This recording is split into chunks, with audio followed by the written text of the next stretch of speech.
Raiz e caule. Oitavo ano, página 306 a 312. As plantas, elas apresentam diversos órgãos, como as raízes, caules e folhas. São essas estruturas que mantêm o crescimento, amadurecimento e desenvolvimento da planta. Nessa aula, iremos estudar sobre as características e funções da raiz e dos caules nas plantas. Raízes. As raízes, elas são responsáveis pela absorção da seiva bruta ou seiva mineral, que é os sais minerais, a água que estão no solo, e também pela fixação do vegetal no solo. A sua extremidade é envolvida por uma coifa, que ela funciona como se fosse um capuz que protege a região da ponta da raiz contra danos, que possam ocorrer durante a penetração no solo.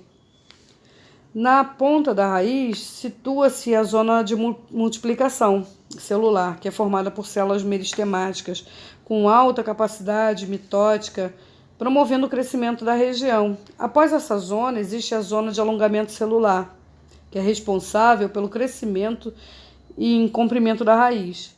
E, por fim, a zona de maturação celular, que é onde ocorre a diferenciação das células, que darão origem aos diversos tecidos e órgãos.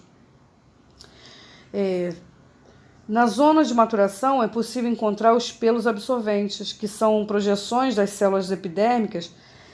Elas aumentam a superfície de contato com o solo e, consequentemente, aumentam a capacidade de absorção da seiva bruta pela planta. Essa região é chamada de zona pilífera. O conjunto de raízes da planta constitui o sistema radicular, que pode ser de dois tipos básicos, que são a pivotante, e o fasciculado. O pivotante, ele apresenta uma raiz principal que se afina de forma progressiva até a extremidade. Assim, dessa raiz principal saem ramificações, que são raízes laterais ou secundárias. Já fasciculado é formado por raízes bem finas, assemelhando-se a uma cabeleira.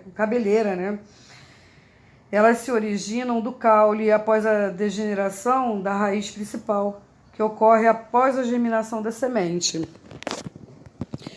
Os tipos de raízes. As raízes são encontradas em plantas terrestres, aquáticas e aéreas. Algumas raízes, além de fixar as plantas e serem responsáveis pela absorção de água e sais minerais, também apresentam especializações que permitem classificá-las em diversos tipos.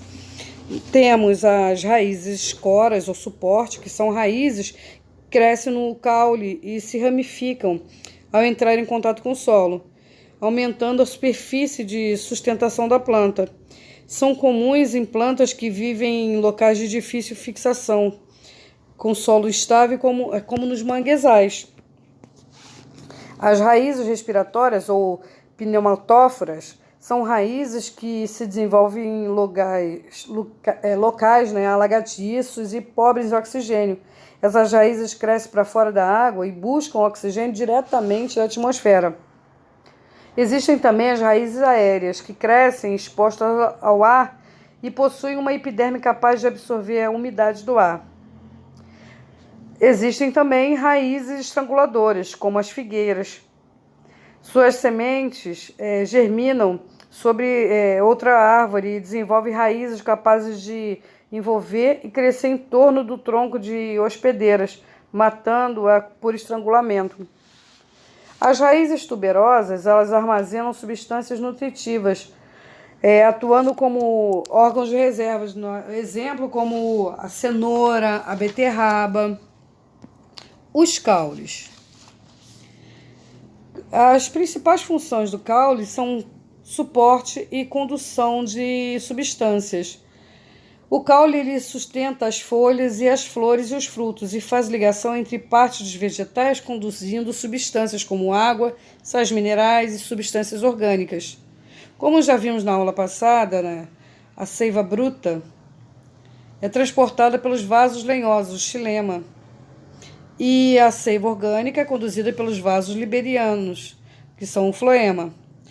No ápice do caule estão localizadas as células meristemáticas, com intensa multiplicação celular, que permite o crescimento e extensão do vegetal. O conjunto dessas células, elas constituem o meristema apical, ou gema apical. Ao longo do crescimento do caule, formam-se os primórdios de folhas, que, a partir de suas células meristemáticas, se multiplicam e se diferenciam, formando as folhas. As gemas laterais, ou axilar, elas possuem células meristemáticas com alta capacidade para se multiplicarem.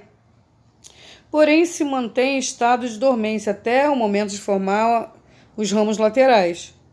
O local em que se insere o primórdio foliar é chamado de nó, enquanto o espaço entre os nós é chamado de entrenó. Os tipos de caule. Os caules eles também são classificados de acordo com a sua forma e função. Os caules subterrâneos crescem no interior do solo, são exemplos o bulbo, os tubérculos e os rizomas. Os bulbos eles são caules globosos formados por uma porção de folhas modificadas que os envolve e, em alguns casos, acumulam substância nutritiva. No caso da cebola, o alho, são exemplos desse tipo de caule. Os tubérculos, em geral, apresentam formas arredondadas e são ricos em substâncias nutritivas. O exemplo, a batata inglesa. Os rizomas já são caules geralmente cilíndricos, com um crescimento horizontal. Possuem aspecto bem parecido com o de uma raiz. Exemplo, o gengibre. Os caules aéreos desenvolvem-se acima do solo e estão presentes na maioria dos vegetais. O tronco, o colmo, a estirpe, a haspe, os rastejantes e os trepadores, que são exemplos de caules aéreos. O tronco é um caule lenhoso, característico das árvores. Já o colmo, ele é um caule dividido com gomos, com nós e entre nós, bem evidentes, que é um exemplo o bambu. O estirpe, ele possui folhas na região apical e se ramificam, né? No caso, a palmeira, o coqueiro. O caule aquático ele encontra-se submerso, geralmente é fino e flexível. Muitos possuem substâncias que permitem armazenar o ar, o que confere flutuabilidade ao vegetal, como é o caso da Vitória régia. As modificações do caule, algumas espécies de vegetais possuem modificações nos caules que lhe permitem desempenhar funções como fixação, fotossíntese e proteção contra predadores. É o caso, por exemplo, dos espinhos presentes no limoeiro, que tem a função de auxiliar na proteção contra predadores. Já o maracujá possui gavinhas que ajudam a fixar a planta nos lugares onde cresce. Nas cactáceas é possível encontrar um tipo de modificação cauliar chamada de cladódio, adaptado para a realização da fotossíntese e, em algumas espécies, armazenamento de água. Nas roseiras tem os acúlios. Então, na parreira também nós encontramos as gavinhas. E nossa aula de hoje